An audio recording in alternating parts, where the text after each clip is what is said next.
I mean, what exactly is going on here?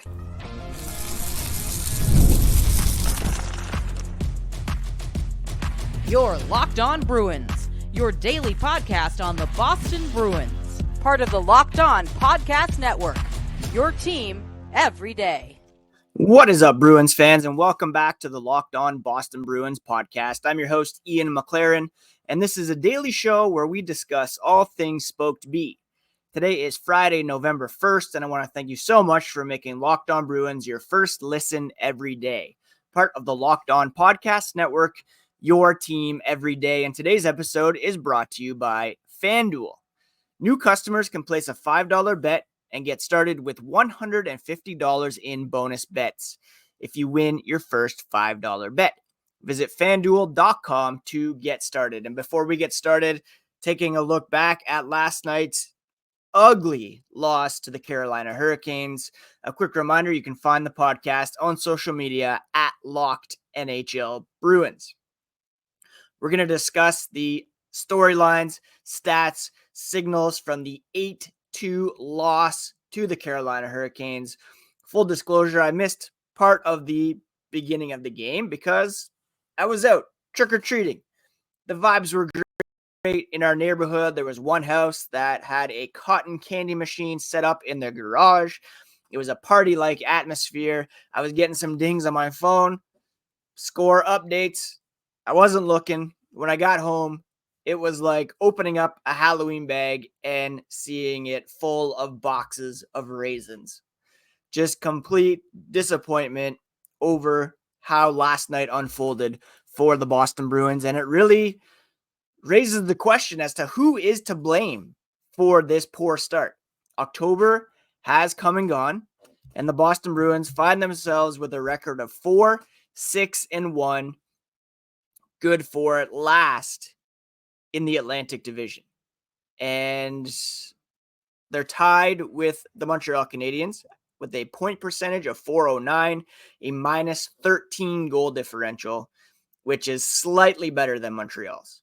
These are two teams that were not expected to be on level planes this season. The Canadiens are a rebuilding squad, while the Bruins added a bunch of pieces in the offseason that were expected to help them compete in the postseason. At this point, it's questionable whether they are even going to get there. And while Jim Montgomery, after last night's game, was saying it's good to go through this adversity early on in the season so that you can build towards a more positive ending, there's real questions right now as to whether they're actually going to be in the playoffs. He said, right now, we're not happy. Nobody's happy with what's going on, but we will get out of it. We will be better. Hopefully, it creates a better result come playoff time. Very, very difficult to make the playoffs after this poor of a start. It has happened, of course. We've seen in recent years the St. Louis Blues go from last place to Stanley Cup champions. The Edmonton Oilers last season got off to a terrible start and made it to the final. Even in Boston's record-breaking regular season, the Florida Panthers barely squeaked in. They went all the way to the Stanley Cup final. The Bruins believed the pieces were there. So it begs the question, who is to blame for this poor start? The first place that people usually go to is the coach. It's the easiest thing to change. Montgomery's in the last season of his 3-year contract. There had been discussions about an extension, but nothing set in place. And the lines in a blender move yesterday did not pay off at all. Just zero offense created. I have Peter Kochetkov in one of my fantasy leagues. I got the win last night, but his save percentage wasn't that great because he only faced 15 shots, made 13 saves. The Bruins had 0 5-on-5 shots in the first period. Their first 5-on-5 shot came at 12:54 of the second period. And the score at that point was already 6-2. The line combinations, the line juggling did not work. And Jim Montgomery has not found a way to put all these pieces together so far, especially up front. Just constant line juggling, constant tinkering, trying to see what works.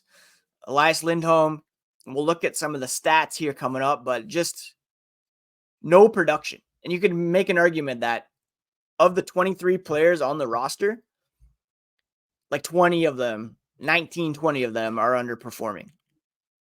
I wouldn't necessarily say that Korpisalo's underperforming because he played well enough to get them the win the other night in Philadelphia.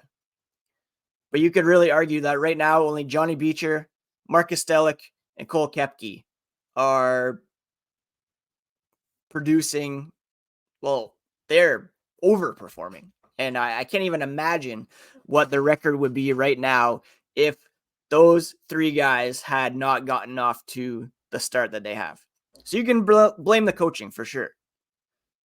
But these core players are not performing.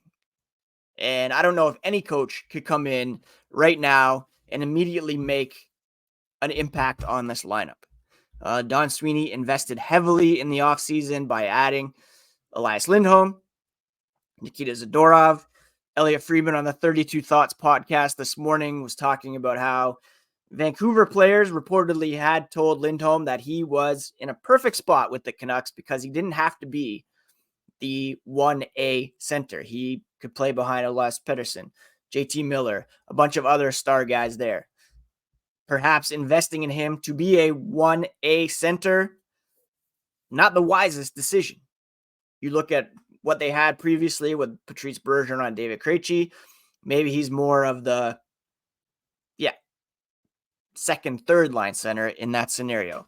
Nikita Zadorov has been a revolving door in and out of the penalty box.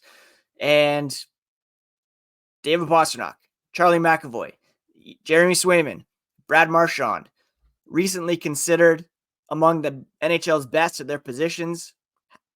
They have not been good at all. So coaching's to blame. The players are to blame. But you can't not look past Don Sweeney and Cam Neely as well for prioritizing big, bad Bruins hockey that was designed for success in the playoffs, and that might not even get them there at this point. This roster is made up of, yes, some high-end players in Swayman, McAvoy, Pastrnak when they're at their best, which they have not been yet. But beyond that, you have an aging Marchand, top line centers who are better suited in supporting roles, a bunch of guys who are borderline third line players being asked to be on the second line. You have a fourth line that's producing that you split up and put all through the lineup. Those guys have hit, but that's not going to last. And some holes up and down this lineup that were not filled after losing Jake DeBrusk, Danton Heinen, James Van Riemsdyk. They prioritized defense and center position, which were the center positions last year were areas of strength, surprisingly, with Charlie Coyle, Pavel Zacha having career years. Those two guys have gone down. Lindholm hasn't done much, and it's affecting the whole team. This roster decision moves that were made by Don Sweeney, and you can't discount the impact that Cam Neely has either. Those are having an effect on this team. And they haven't really done anything to try to fix things, even internally. There's been no recalls. There's been no Tyler Johnson signing. All they did was send Tufte to the AHL, which is not addition by subtraction. It's just subtraction. They have to do something here in advance of this weekend's action. They got Philly and Seattle up on deck. And who's to blame? The big storyline, the big question after last night's game, my answer is everybody, top to bottom. Management, coaching, the players, everybody has a role in this tough start. And we'll look deeper at last night's game and underperforming players here as the podcast continues. I am a huge fan of going to live sports events and concerts. I have an Arkells concert coming up here at the end of the month. And the place that I go to for the best deals on tickets is Game Time. No question. Game Time has a new feature called Game Time Picks that makes getting tickets for your favorite live events even easier. Game Time Picks filters out the fluff to show you only incredible deals on great seats, so you don't have to waste time searching through thousands of tickets. Right now, Game Time is having an exclusive zone deal for the NHL Winter Classic event at Wrigley Field. Go to Game Time to purchase tickets and get 10% off bleacher seating and 20 to 25% off home plate area seats. Take all the guesswork out of buying tickets with Game Time. Download the Game Time app, create an account, and use code LOCKEDONNHL for $20 off your first purchase. Terms do apply, but again, create an account, redeem code LOCKEDONNHL for $20 off. I love the panoramic view from your seat option in the app, so you know exactly what to expect when you get there. Download Game Time today. What time is it? It's game time.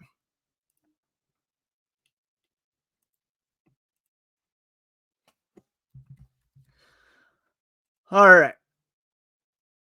So the Boston Bruins were pretty bad last night, and it just highlights how bleak things have been over the past 5 games. In all situations last night, the Bruins were out attempted 66 to 33. So 99 total shot attempts in this game last night. 66 of them came from the Hurricanes. Shots 37-15 for the Boston Bruins. They mustered only 15 shots on goal, 9 shots at 5-on-5, where the majority of the game was played. Scoring chances 5-on-5 were 22-9. High danger chances were 11-5. This is that 5-on-5 play.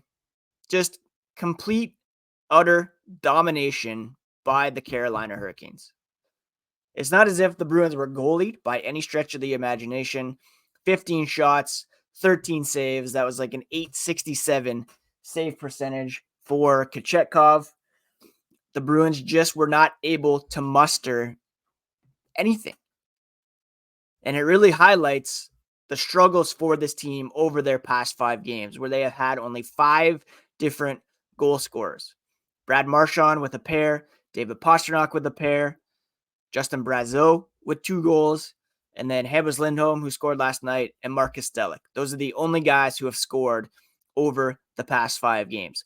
Players with 0 points over the past 5 games include Charlie Coyle, Charlie McAvoy, Mason Lohrei with 0 points, although he's at an even plus-minus, whereas a guy like McAvoy rocking a -7.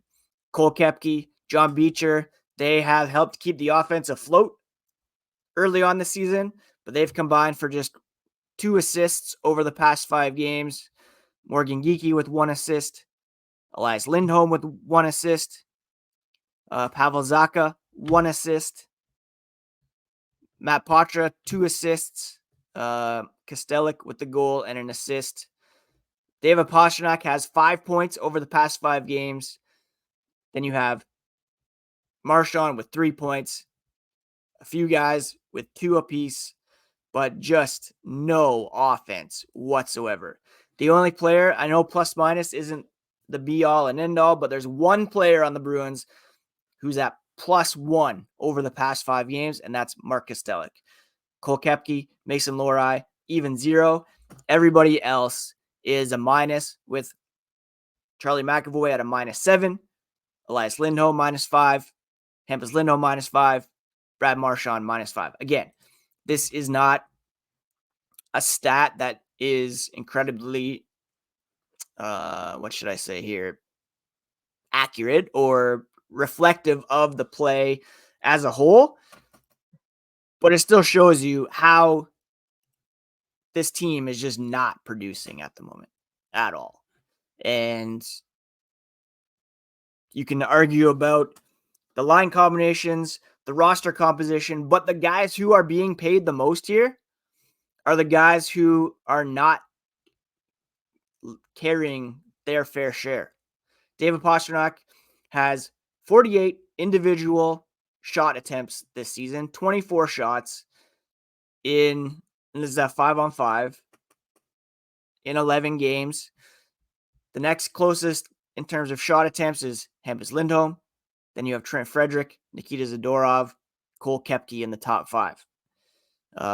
Charlie Coyle, 17 shot attempts in 115 minutes of even strength time. Elias Lindholm, 16 shot attempts in 117 minutes of 5-on-5 ice time. Just unbelievably reluctant to fire the puck towards the net. Like, it's just baffling how this team just refuses to shoot the puck. And if you come out last night and you have one 5-on-5 shot in over half the game after being shut out by the Philadelphia Flyers, that's a major problem. The Bruins only have 3 players who are above 50% when it comes to shot attempt differential when they are on the ice. Matthew Poitras has been on the ice for 96 shot attempts for, 81 against, 54.24. Hampus Lindholm has been Boston's best defenseman. He's been on the ice for 154 shot attempts for, 146 against, 51.33. Riley Tufte was at even 50% in limited ice time. Everybody else has been wildly out-attempted while on the ice.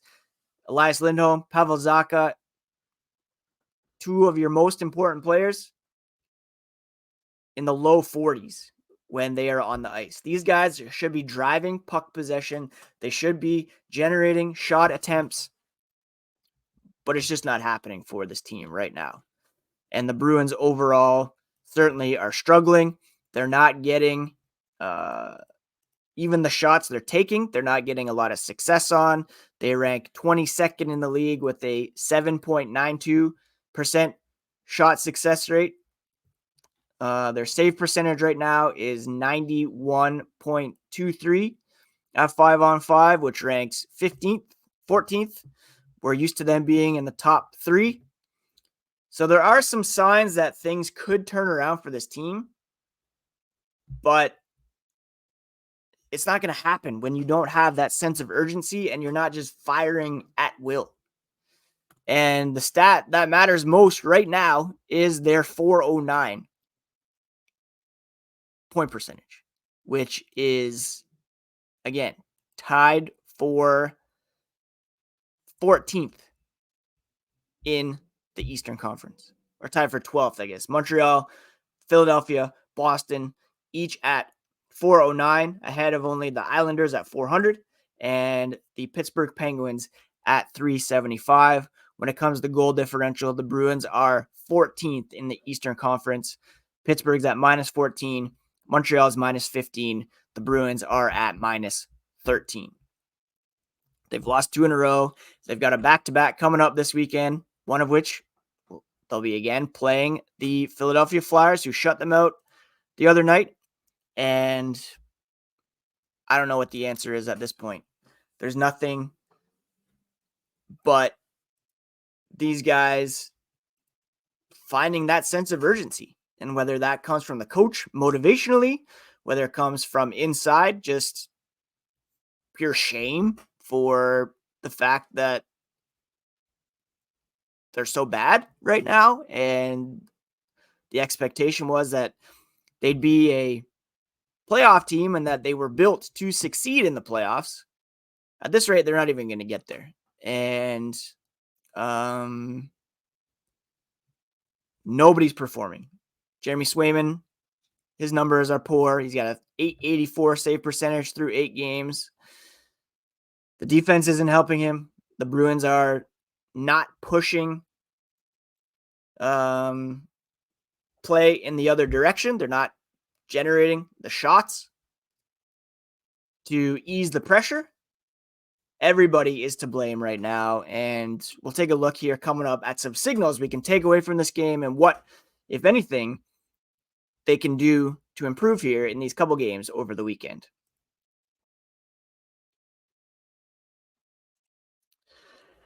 NFL action this weekend, and you can get in on it with FanDuel, America's #1 sportsbook. Right now, new customers can bet $5 to get $150 in bonus bets if you win. The FanDuel Sportsbook app gives you everything you need to place live bets on the NFL all in one place. When you get a hunch in the middle of the game, you can check out the latest stats, view live play-by-play, and so much more on the same page where you place your bets. Visit FanDuel.com to join today. You can get started with $150 in bonus bets if you win your first $5 bet. That's FanDuel.com. Never waste a hunch and make every moment more with FanDuel, an official sportsbook partner of the NFL.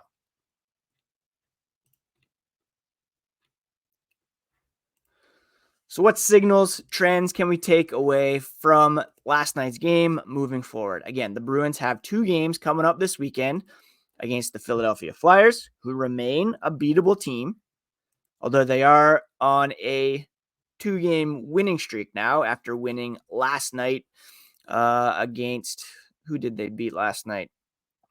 I can't remember who they're coming off a win against, but they of course beat the Boston Bruins, and they're a team that does have some potential to succeed. They have some young players who, they're building around, and this could be, again, another trap game. You don't want to take this team for granted by any stretch. They beat Boston, they beat St. Louis, and they beat Minnesota over their last 4 games, but they're still only 3-6-1. So they're worse than the Bruins at this point. And I don't know if Boston, obviously they'll split the goaltending. I would assume they'll go back to Korpisalo since he played so well against Philly the other night. Save Swayman for the Seattle game, but not any game to be taken for granted at this point. Seattle, right now, they are 6th in the Pacific Division, 5-5-1. They'll be playing Ottawa on Saturday, so they will not be any more rested than the Bruins, which is a bonus. And I don't know what the Boston Bruins have up their sleeve for these weekend games, but something has to change. They need to at least sign Tyler Johnson. They need to, recall Fabian Lysell. Everybody who said he's not ready, he's not going to fix this team. Yeah, maybe.